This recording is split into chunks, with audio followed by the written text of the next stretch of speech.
Welcome to the Cyber Mylers podcast, cybersecurity news from an analyst and a noob. I'm Garrett, your analyst. And I'm Julie. I'm the noob. You came in hot there. You kind of caught me by surprise.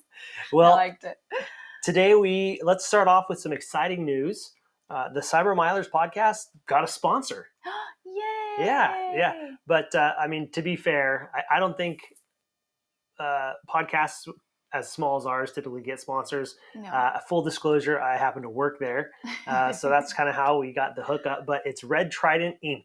So a special thank you to Red Trident for believing in what we're doing here at the Cyber Mylers podcast, educating people about recent cybersecurity vulnerabilities and breaches.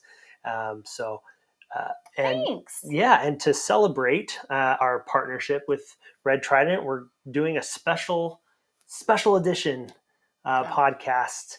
Dance edition. Yeah, we're gonna not dance edition. Nope. Subtle. Take it back. But we're going to focus on a particular sector in the industrial cybersecurity sector, because that's what Red Trident does. They do ICS and OT cybersecurity. And so one sector in particular has seen a lot of action in the past couple months that we're going to cover. I know what it is. What is it? Water and wastewater systems. That's right. That's exactly right. So about a month ago, Google-owned Mandiant came out with a report on a Russian threat actor that they call APT44, also known as Sandworm. Yes. Yep, good. Sandworm is a much better name than APT44. Yeah, you don't like the numbers. I don't. And then a month before that, the head of the EPA and someone else important sent a letter to all governors in all 50 states, an open letter warning them about cyber attacks on the water and wastewater sector. So we're going to focus in. Sounds important. Yeah. So let's take a look at what's been going on recently. So starting with the earliest of the attacks that we're going to cover, back in November, a group called Cyber Avengers. Yes. You like that name? Did they assemble? Yes. And avenge someone? Well, no, they're not good. Oh, don't be fooled. They're disassemble. So they attacked a water facility in Pennsylvania, and now they come across as this hacktivist group. They've got a Telegram channel, but in reality, they're a front for Iran. They're Iranian-backed cyber actors. They're bad. Yes, and they are going after this particular brand or vendor of programmable logic controllers called Unitronics.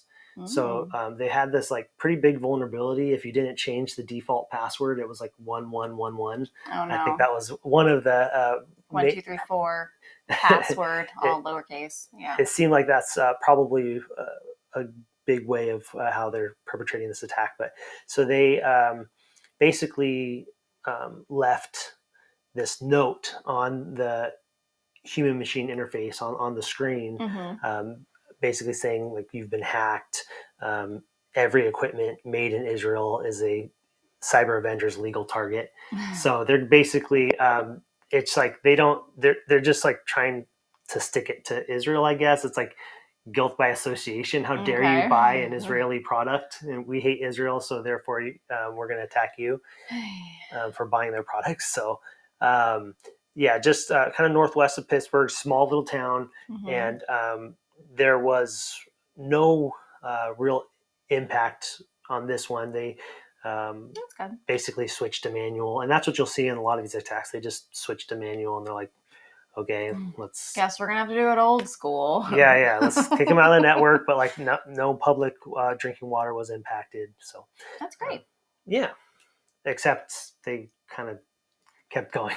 Oh, okay. And then, just a couple days later, they went after a small water utility in Ireland with using the same Unitronics system and same group.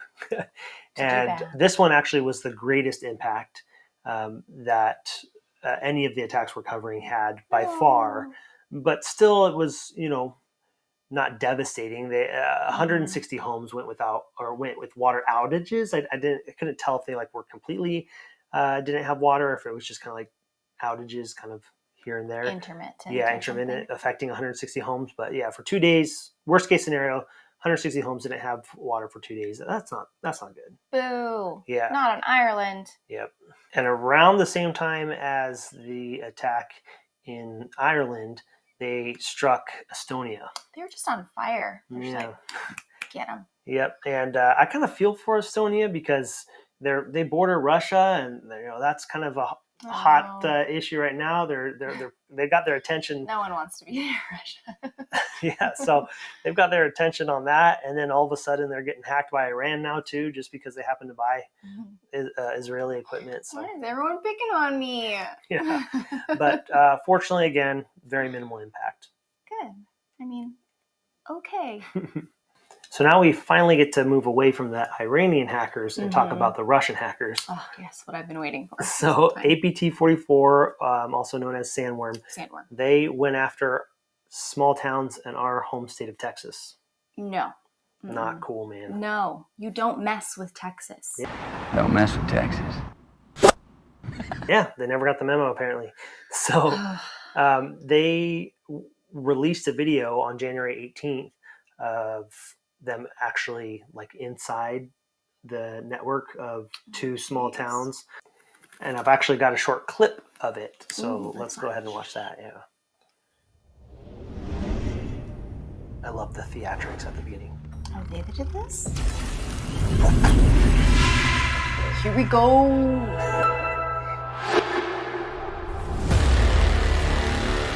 Всем привет! На сегодня у нас объекты инфраструктуры США, а именно системы водоснабжения. Приятного просмотра! Enter the password. That looked like more than 1111. They got chicks on their team.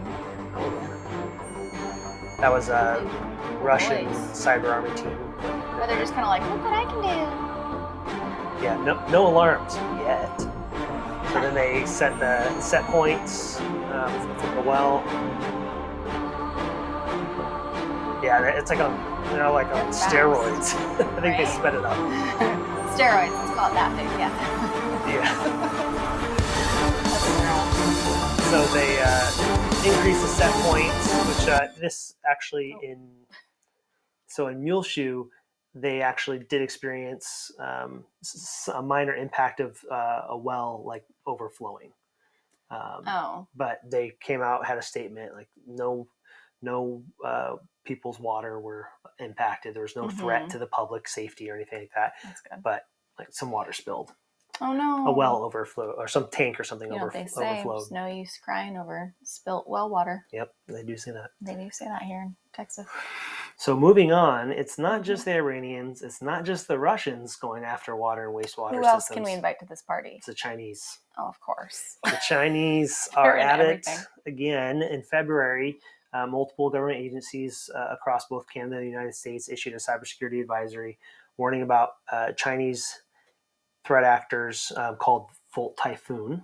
Oh, that's a sweet name. Yeah, kind of sounds like a cool, villain to me. I was going to say like a superhero or spy. Yeah. Typhoon. Volt Typhoon. The name's Bond. James Bond. But they're attacking IT environments. So not ICS and OT environments, but IT environments in various sectors, water and wastewater systems being one of them. But they are fairly confident that what they're doing is pre-positioning themselves on IT networks to enable future move laterally into operational technology networks and attack critical infrastructure. Okay, so they're like planting themselves there and like waiting. Yeah, it's totally different kind of MO as we saw from Iran and Russia, that they kind of like have these hacktivist fronts that they want to like hype up these like kind of minor attacks. They seem to be staging for when the time is right. They want to do something bigger. Yeah, maybe. Yeah. So those are the stories that I wanted to talk about. So now we can move on to our final segment of the show that we always like to end on. Everyone's favorite segment. That's right. Beyond the Scope. Yep. So what's on your radar outside of cybersecurity? So on my radar, and probably lots of people's radar lately, probably too much so, has been JoJo Siwa. Oh yeah, she's been the big bow. Yeah, girl, that used to be her. Not so much anymore. Yeah, she's got a new style. Huh? She's got a new look and a new vibe going on. And she's just been my source of entertainment for this past couple weeks, just watching her spiral down. Actually, Jamie French has a really good video about it. We'll probably link to it. Just kind of talking about all the controversy and the craziness that she's going through and the cringe that she has been inducing to us all. Yeah, the latest cringe I saw was this like video, this like dance. The dance. She was like, dance.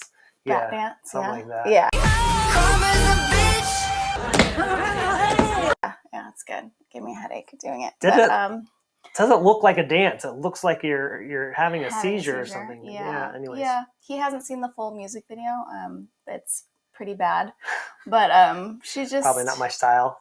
Someone likes it. Apparently someone likes it. Someone does. Not my style. But that's been my source of entertainment. And if you're looking for something to just sort of veg out that's mind-numbing and entertaining, maybe. It's not for me, but what I found most annoying about it was the clips I saw of her basically like suggesting she was inventing a new genre and like she's the first of her kind. And it was like a lot of other people, creative people paved the way and did a lot of weird things before you did weird things. Yeah. She says no one's done this extreme of a 180. SNL did a great a parody of her as well. Oh, really? Quoted as saying you invented a new genre of music. That's right. Gay pop. I think that's maybe just pop. And so hopefully she'll evolve, I'm sure. I hope, and it doesn't become a total train wreck, but it's kind of fun. So one last thing before we end, I wanted to let y'all know that I'm speaking at NorthSec in Montreal this week. Yeah. The conference is on Thursday and Friday. They're live streaming the talks. Should tune in on their YouTube channel. So check that link in the description. And I'm speaking Friday morning on Beware of InfoSec Influencers. So feel free to check that out. But we appreciate you guys joining the podcast. Be sure to like and subscribe. Yeah, leave any comments or questions, and I hope you have a great week.